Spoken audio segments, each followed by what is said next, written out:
সারাংকোট থেকে পাহাড় বেয়ে যখন উপরের দিকে উঠছি তখনও জানি না যে কি চমৎকার একটা দৃশ্য আমার জন্য অপেক্ষা করে আছে। আপনি কেন নেপাল ঘুরতে যাবেন? আমার কাছে মনে হয় এই একটা ভিডিওই যথেষ্ট।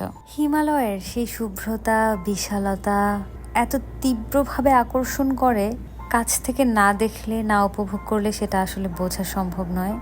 আর আকাশ আসলে খুব ভালো পরিষ্কার থাকলেই এই দৃশ্যটা দেখা যায়। অক্টোবর থেকে শুরু হয় basically season. October, November, December best time for Nepal, এবং আরও অনেক কিছু আছে নেপালে দেখার মতো।